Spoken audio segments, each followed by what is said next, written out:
हरिओम प्रिय दर्शकों, यदि आपकी वृश्चिक राशि या वृश्चिक लग्न है तो इस वीडियो को बहुत ध्यान से देखिएगा, समझिएगा। ये जो परिवर्तन होने वाला है, ये परिवर्तन क्या प्रभाव देगा, हम चर्चा कर रहे हैं शुक्र की। एक ऐसा ग्रह है जिसके लिए हर एक व्यक्ति प्रयास करता है कि ये ग्रह हमारा अच्छा हो जाए, वो है ग्रह शुक्र। क्योंकि शुक्र आपके जीवन में ऐसे कारक तत्व हैं जिनके अधिपति हैं जो कि बहुत महत्वपूर्ण है।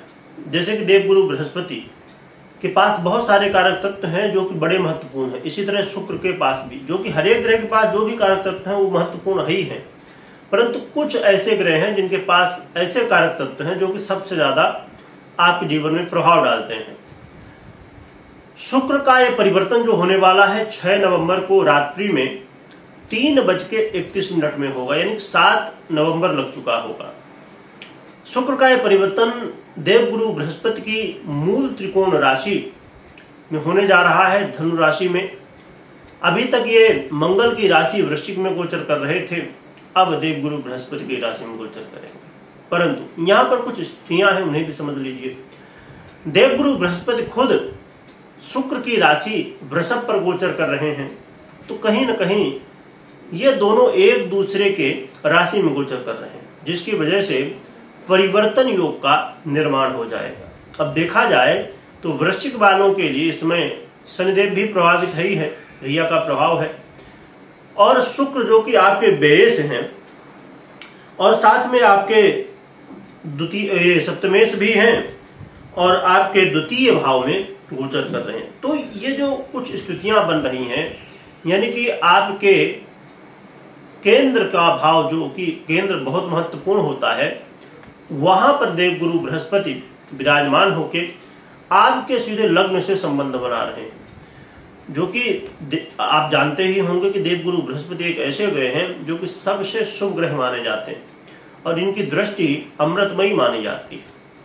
तो आइए समझते हैं कि हमें क्या प्रभाव मिलने वाला है। इसके गहराई में यदि और भी जाना है तो आप नक्षत्र के अनुसार या आप इनकी जैसे मैत्री होती है तो मैत्री के अनुसार भी समझेंगे तो और भी ज्यादा सटीकता देखने को मिलेगी।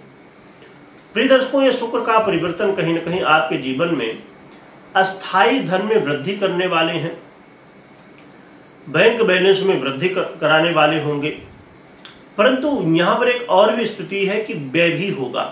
पैसा आएगा तो, पर व्यय की स्थिति भी बनेगी। साथ में विदेश से यदि आप जुड़े हुए हैं, चाहे आपका व्यापार हो चाहे आप नौकरी करते हो, विशेषकर व्यापारियों को ये जो है तो लाभ ज्यादा मिलने की संभावनाएं बढ़ेंगी।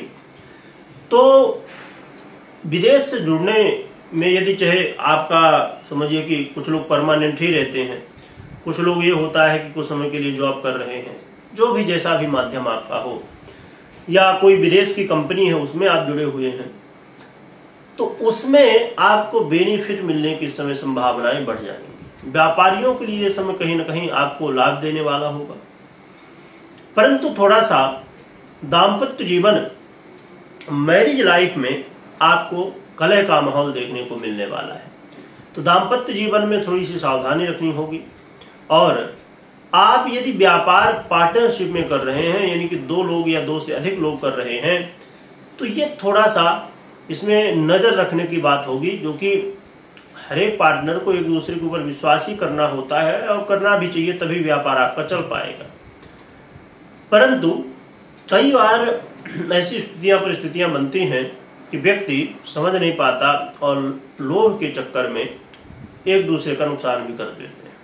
जो कि यदि आपका व्यापारिक पार्टनर है तो सीधी सी बात है कि उसे और भी बेनिफिट कराना चाहिए, जिससे कंपनी को बेनिफिट हो तो ज्यादा से ज्यादा सभी को लाभ मिल सके। पर कई बार व्यक्ति अपना लाभ तो देख लेता है पर दूसरे का लाभ नहीं देख पाता है। शुक्र महाराज आपके जीवन में इस समय समझिए कि ऐसी स्थितियां बनाने वाले हैं कि अचानक आपको लाभ मिलेंगे। अचानक कोई काम आपका बिगड़ा हुआ था, आप बहुत परेशान थे, आपने हर एक प्रयास कर लिए, कोई भी जो है तो तरीका आप नहीं आजमा पा रहे हैं, अब कोई तरीके बचे नहीं है, सब कुछ कर लिया आपने, परंतु इस समय कोई न कोई ऐसा मार्ग मिलेगा जिससे आपकी समस्या का समाधान अचानक हो पाएगा।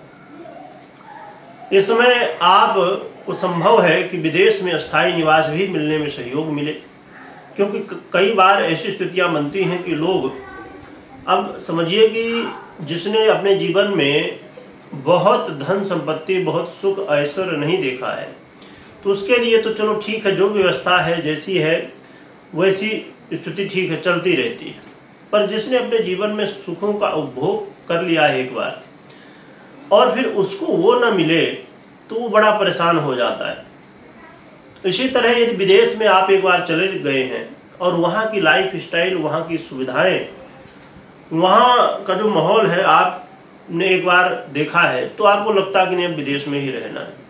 पर कई बार कुछ ऐसी लीगल समस्याएं या कुछ न कुछ वहाँ डॉक्यूमेंटेशन में कुछ न कुछ प्रॉब्लम आ जाती है, जिसकी वजह से कई बार विदेश में अस्थायी निवास नहीं मिल पाता। और जब तक आपको अस्थायी निवास नहीं मिलेगा तो हर एक देश का एक नियम होता है कि हम भाई इतने दिन के लिए आप रह सकते हैं हमारे इधर, तो फिर मुश्किल खड़ी होती है। तो यदि ऐसी स्थिति है तो इस समय प्रयास करिए, तो संभावनाएं हैं कि आपको सफलता मिल जाए। तो देखा जाए तो ये जो शुक्र का परिवर्तन है कहीं ना कहीं कई तरह के लाभ दे रहा है, परंतु आपको पार्टनरशिप या आप विवाहित है, दाम्पत्य जीवन है, तो यहां पर थोड़ी सी आपको सावधानी अवश्य रखनी चाहिए। और जैसे मैंने पहले ही बताया कि व्यय की स्थिति भी बनेगी, तो फाइनेंस का बहुत अच्छे से मैनेजमेंट आपको करना चाहिए। अब आइए हम समझ लेते हैं कि उपाय आपको क्या करना होगा। उपाय की बात करें तो एक तो सबसे बहुत जरूरी है कि जितना हो सके तो आप व्यय से बचिए। नॉर्मली उपाय तो करेंगे ही, पर नॉर्मली व्यय से बचिए। इसके अलावा आप भगवान गणपति की आराधना कर सकते हैं, जिससे पर भगवान गणपति की आराधना में विशेष रूप से ध्यान रखिए कि यदि आप गणेश अथर्व शीर्ष का पाठ करें और फिर उससे अर्चन कर सकें दुर्वा से, तो दुर्वा से अर्चन करिए और गणेश जी की आराधना करिए। यदि नहीं इतना कर पाते हैं तो फिर नाम जप करिए ज्यादा से ज्यादा, तो उससे कल्याण होगा। तो भगवान गणपति की आराधना से आपके सभी विघ्नों का विनाश होगा। और कोई महत्वपूर्ण निर्णय ले रहे हैं तो सबसे पहले जन्म कुंडली का विश्लेषण अवश्य करिएगा। कमेंट में ओम गंगणपते नमः लिखिएगा, लिखने के साथ स्मरण करिएगा। वीडियो देखने के लिए बहुत बहुत धन्यवाद।